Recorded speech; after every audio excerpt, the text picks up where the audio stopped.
बहुत बहुत स्वागत है। आज आप यहाँ पे आए हमारी आवाज़ उठाने के लिए, आवाज़ बनने के लिए। मेरे साथ हमारे टीम की यूथ कांग्रेस के साथी जहाँजेब जी जो नेशनल मीडिया इंचार्ज हैं यूथ कांग्रेस के, वाइस प्रेसिडेंट रिकी डलोत्रा जी, लतीश जी जो सचिव हैं प्रदेश यूथ कांग्रेस के, दिव्यांश जी जो सचिव हैं, और हमारे डिस्ट्रिक्ट प्रेसिडेंट जम्मू के हैप्पी रंधावा जी, सभी यहाँ पे हैं। और आज हम यही आवाज़ आपके ज़रिए लोगों तक पहुँचाना चाहते हैं। ये जो अग्निपथ स्कीम आई है, इससे जो नुकसान हमारी देश की आर्मी को, सेनाओं को हो रहा है, उनसे सबसे पहले तो हमारी आर्मी का स्वाभिमान, परंपरा और अनुशासन में सबसे ज़्यादा ठेस पहुंच रही है।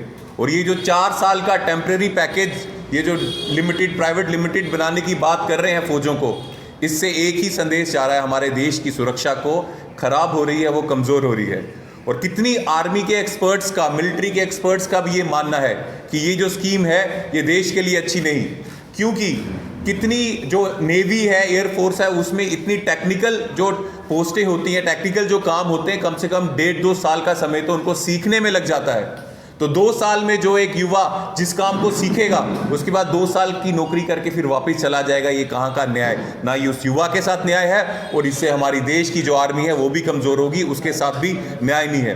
और यहाँ तक अग्निपथ स्कीम की बात करें, अगर जितने युवा वहाँ पे जाएंगे उससे 25% रिटेन होंगे, बाकी सब घर वापस आ जाएंगे। और जो 4 साल की उनकी नौकरी है, पहले 3 साल में 30,000 की उनको सैलरी मिलेगी हर महीने, उसके बाद आखिरी साल 40,000 मिलेगा, और फिर बाद में 5 लाख देकर उनको घर भेज दिया जाएगा।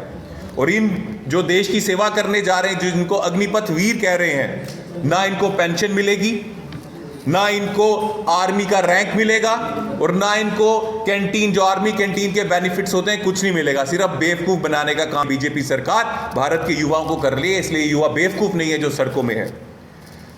2,50,000 से ज़्यादा पोस्टें, रेगुलर पोस्टें, तीनों विभाग जो हैं फोर्सेस के, एयरफोर्स, नेवी और आर्मी, इनके 2.5 लाख से ज़्यादा पोस्टें, रेगुलर पोस्ट हैं जिसमें अफसरों की पोस्टें हैं, ये खाली हैं। अगर बीजेपी जो तर्क दे रही है कि हमें युवाओं को रोजगार देना है, तो 2 साल से आपने भर्ती बंद की हुई है, 2.5 लाख से ज़्यादा पोस्टें खाली पड़ी हैं, आपने क्यों नहीं भरी?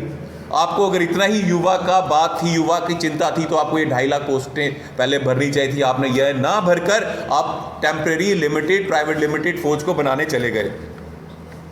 पिछले 2 साल से जो भर्ती है वो बंद है।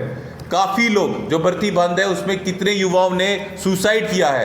हरियाणा और पंजाब में सबसे ज़्यादा लोग हैं जिन्होंने सुसाइड किया, और पूरे देश भर में युवाओं ने सुसाइड किया, क्योंकि इस बीजेपी सरकार ने भर्ती बंद की थी। और उसके बाद जो ये स्कीम लाए हैं अग्निपथ के नाम पे, उसके कारण भी रोष ही बढ़ा है युवाओं के अंदर, जिससे पूरे देश भर में आप जो है न्यूज़ सुन रहे हैं।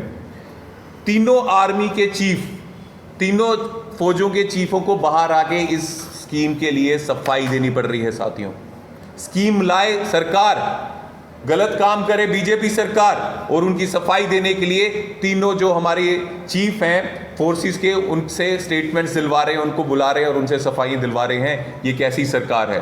हम पूछना चाहते हैं बीजेपी सरकार से, जब ये अग्निपथ स्कीम आपने लाई, तो इन तीनों आर्मी चीफ जिनको बुला रहे हो, इन तीनों फोर्सेस से क्या कोई सजेशन आया था कि आप हमारी आर्मी को टेम्परेरी कर दो? और सबसे बड़ी बात, हमें गर्व है इंडियन आर्मी में, हमें गर्व है अपनी मिलिट्री फोर्सेस में। आज तक कभी इतिहास में ऐसा नहीं हुआ, चाहे कारगिल हो, चाहे पाकिस्तान के साथ कितनी लड़ाइयाँ हो, चाहे बांग्लादेश को एक नया देश बनाया, वो इंडियन आर्मी, इंडियन फोर्सेस ने बनाया। कुछ ऐसा आपको उसमें मजबूरी या कुछ शर्म आ रही थी कि आपको जो रिक्रूटमेंट सिस्टम है, भर्ती का सिस्टम है, उसको बदलने की जरूरत क्यों पड़ी? ऐसी क्या मजबूरी थी? आपको किसको खुश करना था? ये सवाल आपके माध्यम से आज हम इंडियन गवर्नमेंट को कर रहे हैं जो बीजेपी चला रही है। धन्यवाद।